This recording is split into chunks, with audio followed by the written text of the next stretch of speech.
Welcome to the Geek Podcast, where Beej is an infection vector again. Unfortunately, I'm Void and I'm here alone. I think it's going to be a mini episode today. Today, I thought I'd just talk about sick days for a little while because it's cold and flu season for like everyone in the Northern Hemisphere. And I feel like we're not alone here. BJ's dealing with it. I'm also fighting off sickness today, but I'm in better shape. So I volunteered to be tribute and put something in the feed because we always want to get something out every week. So again, it's probably going to be kind of quick here, but I want to do something. And since sick days were on the mind, it's just kind of interesting, you know, that when people have sick days, a lot of us just default back to the things that we know, the things that don't take too much brain power, that are just kind of like easy to handle, but are well known and that we're happy to like re-engage with. And I feel like that's a very common thing for a lot of humans. You know, we go back to kind of the food that we want when we're sick, or the movie that somebody watches over and over again, or the book that you curl up with, you know, or even if it's not exactly the same thing that you go back to over and over, it's something similar that you're familiar with, something that just doesn't take too much brain power compared to normal. So while I've been fighting off whatever I'm fighting off, I actually picked up a bunch of board games and I'm just kind of looking at them sitting in a pile over there. They're not far away, but I also don't want to take the mental energy to learn them right now. That just seems like too much. So, you know, it all comes back to that. It's like, how much mental energy do you have? How much time do you have to devote to something? And do you just need to like lay on the couch and just exist for a little while without trying to put your brain into something? So I've gone back to a couple games that I know or that I'm revisiting, or things that are adjacent to those games. So I guess I could talk about that for a little bit. You know, I've been playing around with Xbox Live Game Pass or Xbox Games Pass, I think is technically what it's called. And we're still going to do an episode on that. But one of the things that came out recently was they launched Final Fantasy 15 on there, which I've already played and beaten and platinumed on PlayStation, but it also came with the Final Fantasy 15 Comrades, which is like the multiplayer expansion that I never touched because it cost extra when I had it on PlayStation. It just didn't look that interesting to me. So it was something, again, that's kind of like adjacent to something I know. I already know Final Fantasy 15. I've already beat it. I know the battle system, but it's something slightly new. So I dove into that and I tried it a little bit, and it was okay. Without having the story to draw me through it like I did in Final Fantasy 15, I found the combat a lot less interesting. You know, I didn't hate the combat in Final Fantasy 15 like a lot of people did. I thought it was okay. I didn't think it was amazing, but it was fine. But when you're kind of disconnected from those characters, disconnected from the narrative, and you're just thrown out onto these random one-off missions where you're supposed to like grind on things, it doesn't hold up. It's like at that point, I'd rather be playing something more interesting. If that fits in the same vein, like, you know, Monster Hunter or like just something with a little more meat to it. So I tried that. I played, I don't know, maybe 3-4 hours and kind of walked away from it. And I see why that game didn't really take off. So that was one of the things. I'm also picking away at my Fire Emblem Three Houses Blue Lions route. I think I'm about like, I'm over halfway. I want to say I'm maybe 75% of the way through it now, and it's definitely speeding up as I get towards the end and I kind of finish out all of these support levels and relationships, and I'm just getting to the point where it's accelerating towards the end, so I'm really excited to see the end of that. But again, it's something that I know. It's something that I've spent probably over 100 hours with at this point, so I know it really well. And then I kind of dipped back into a couple of the other just free game offerings that are around because nothing new is coming out that I'm all that interested in. I mean, we're in February. It's always a slow month for game releases. Not always, but most years it is. And so there's nothing that's really compelling out there for me at the moment.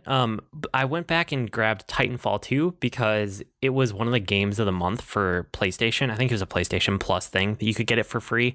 And I had played and beaten Titanfall 2 on something in the past. I don't think it was PlayStation. I want to say it was probably PC. But I went back and I played it again, and I didn't play the whole thing, but I played maybe half of it, and it was like, yeah, that game's really solid. Like, I love what Respawn does. That team is so good. So, you know, after they did that, and now they've done Jedi Fallen Order, I'm really excited to see what they do next. But if you guys have never played Titanfall 2 and you grabbed it because it was the PS Plus game the other month, or maybe it still is, maybe it's a February game, I don't actually remember. It's really solid. I would highly suggest checking it out. And then I went and I tried out Legends of Runeterra, because it seemed similar enough to other like digital CCGs that I've played, so it wasn't going to be overwhelming. And it's tangentially related to like the League of Legends universe. Like it's the same characters, same universe, but a totally different game. So I played that for a while and it was okay. I'm not convinced, but I also just don't know if it has a really good like new player onboarding experience. I think it could use some more of that. So I played again, maybe like 3-4 hours of it and kind of set it down after that.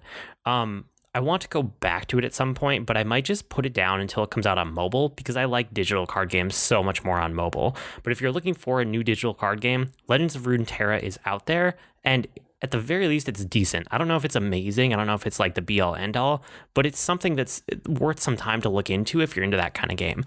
And because I was doing Legends of Runeterra and looking for things that like I already know, for some reason I got it in my head. And again, maybe it's because I'm sick and I'm fighting something off, but I was like, maybe I'll go back and try League of Legends again. That was not a good idea.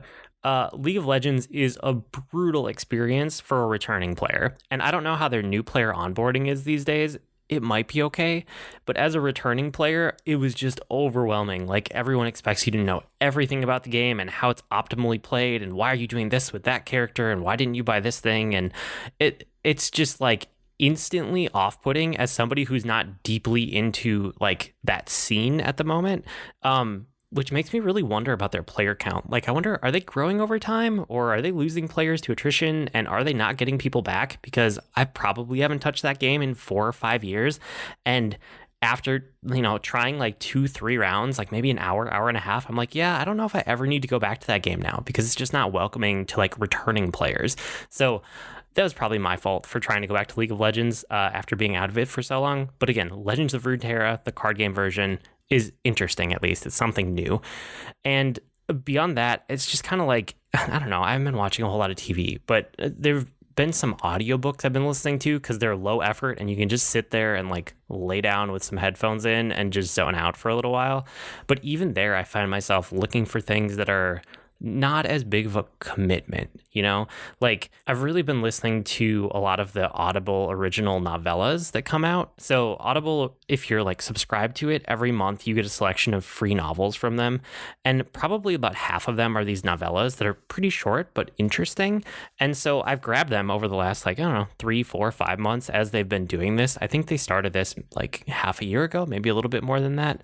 And so as I haven't been feeling well, I kind of took this opportunity to go back and listen to a bunch of the short ones that I never got around to, that are just like somewhere in the 2 to 3 hour range for the most part for these novellas.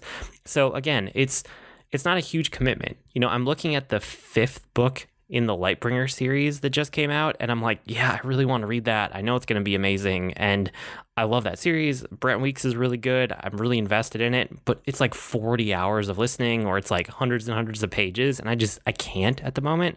But a 2-hour audiobook novella, I'm like, oh yeah, I can do that. So I listened to one called Caffeine that's kind of a little bit about the history of caffeine, but also about what it means in modern life and how it has helped us as a culture, and also like our relationship with it right now, which was really interesting.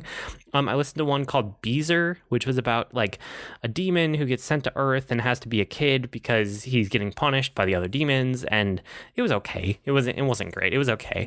And then I listened to Alone with the Stars, which was this interesting, I don't know, it's like a semi-real or based on real life events, but not actual real life events. It's hard to tell because it blurs the lines, but it's about Amelia Earhart, and it's also about this 15-year-old girl who like hears Amelia Earhart's last transmission and tries to do something about it, and then no one listens to her.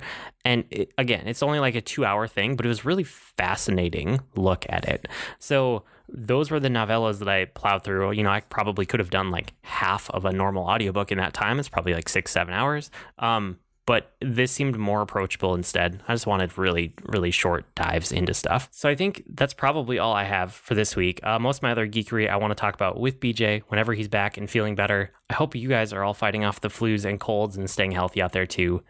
We would love to hear from you and what you guys do on sick days. I mean, part of it is community, right? That's what Geek Network is all about. So you can find us all the places. You can support the podcast on Patreon at patreon.com/geek2geekcast. But around the network, there's podcasts, there's streamers, there's the Geekery blog. All of it is at geek2geekmedia.com. And if you go to geek2geekmedia.com/subscribe, you can get it sent right to you.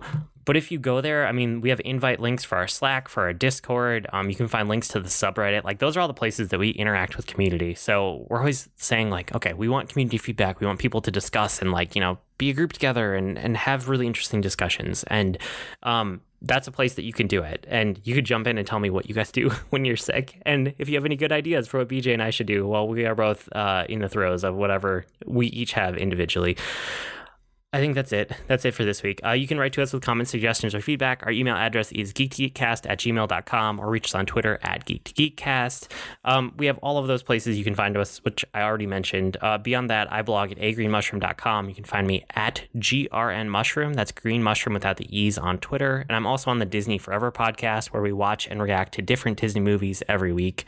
BJ, you can find him all over the network too. Also, he has the Dragon Quest FM podcast, and you can get him on Twitter at Professor Beej. That's Beej with 2 E's in it. I've been Void with your Geek podcast. That'll do it for this week. Hopefully BJ is back next week. See you next week, geeks.